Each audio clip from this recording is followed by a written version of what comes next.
আসসালামু আলাইকুম বন্ধুরা, কেমন আছেন? আপনারা নিশ্চয়ই অনেক ভালো আছেন। আলহামদুলিল্লাহ আপনাদের তো অনেক ভালো আছি। আজকে দেখাবো পটেটো চিজ বল। সেটার জন্য যা কিছু লাগছে তা হচ্ছে কয়েকটি আলু নিয়ে ভালোভাবে পিল করে টুকরো টুকরো করে কেটে নিয়ে 15 মিনিট সময় ধরে ভাপিয়ে সিদ্ধ করে নিল। একটি ছাঁকনির সাহায্যে ভালোভাবে এগুলোকে ম্যাশ করে নিলেই হয়ে গেল। দেখেন কিভাবে ম্যাশ করে নিচ্ছি। জাস্ট এভাবে ম্যাশ করে নিলেই হবে।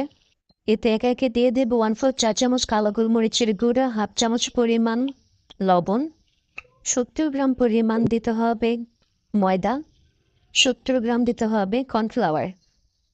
একটি স্প্যাচুলা দিয়ে ভালোভাবে মিশিয়ে নিয়ে বা হাতের সাহায্যে ভালোভাবে একমথে নিয়ে তার উপর দিয়ে দিতে হবে 1 টেবিল চামচ পরিমাণ কুকিং অয়েল, সয়াবিন তেল দিয়ে ভালোভাবে হাতের সাহায্যে একটা মসৃণ ডো করে নেব।